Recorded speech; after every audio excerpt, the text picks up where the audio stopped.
Hey everyone, Blizzard put out a note yesterday, September 30th, and it's called The Evolution of Creative Content in the World of Warcraft.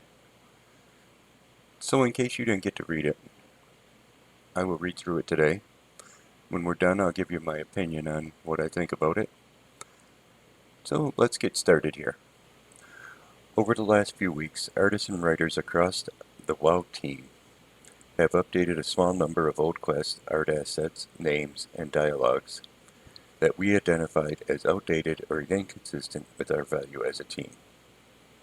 These updates are a relatively small part of a comprehensive company-wide effort to improve the WoW team and Blizzard as a whole, but they're important to us as developers.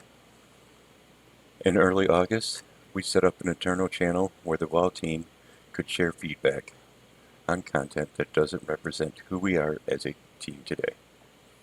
During this time, we also gathered a great deal of feedback from players on particularly every aspect of the game.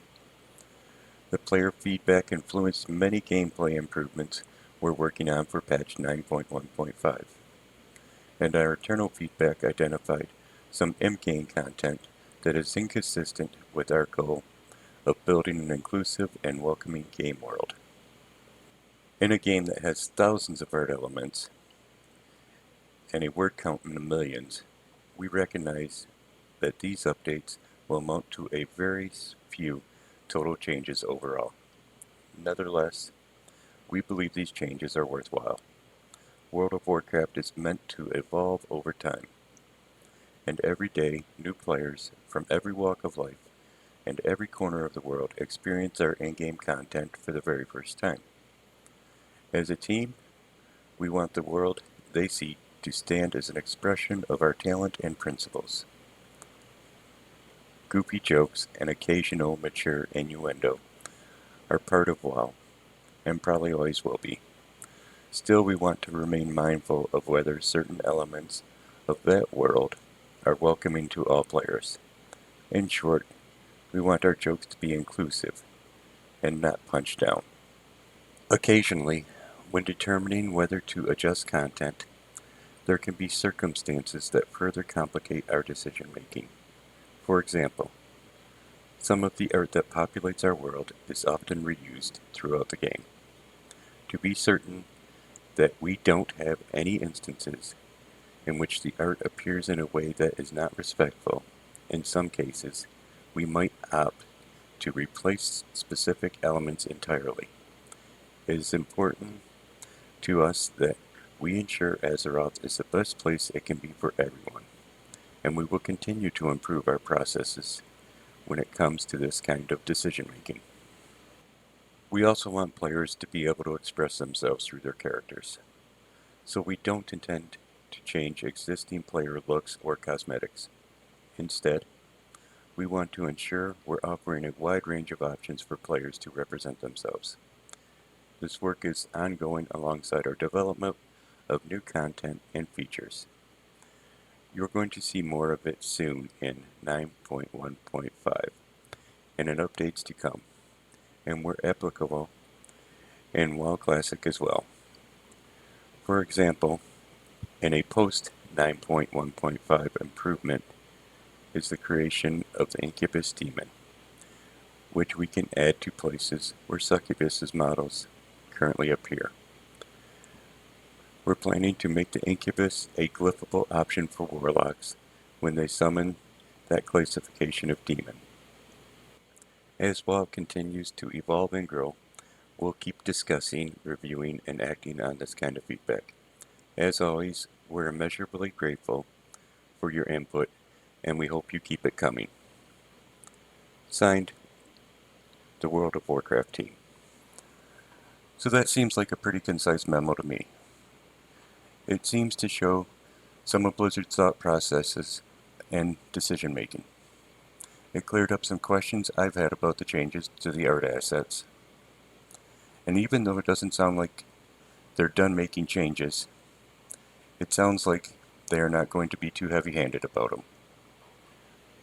So what I mean by that is, it sounds like the big easy stuff is out of the way. So the stuff I've seen, I don't think is very much. They've taken some emotes out, but they've added some new ones. In Black Temple, they added some male NPCs in with the female NPCs.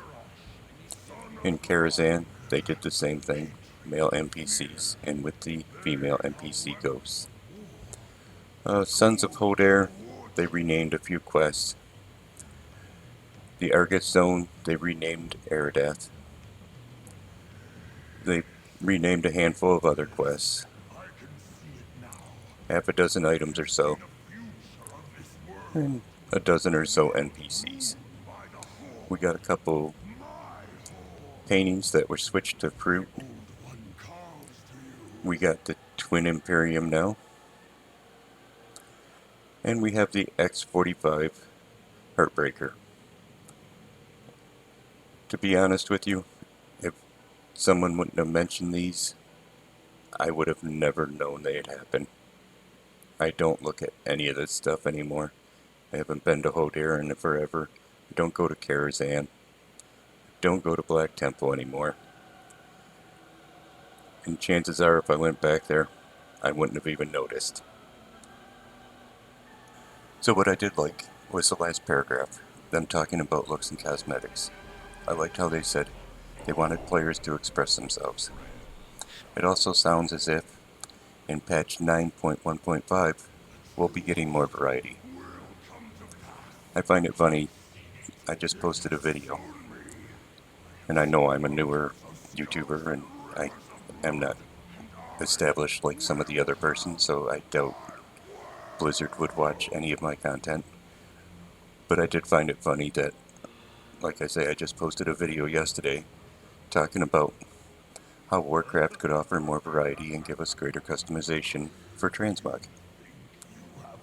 With everything said, we have a choice. We can take Blizzard at face value or not.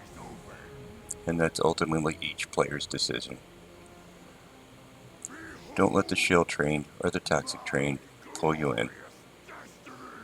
This isn't a side thing here. We all just want the best for Warcraft. Most of us have been playing it for an extremely long time and we want to see it do well. Now only time will tell if Blizzard keeps making good changes like they're making in 9.15 or they revert to their old ways. And let's just hope they keep making good changes. So if you liked the video, give it a thumbs up. You can hit the subscribe button. I want to send a hi out to my best friend. And you all take care.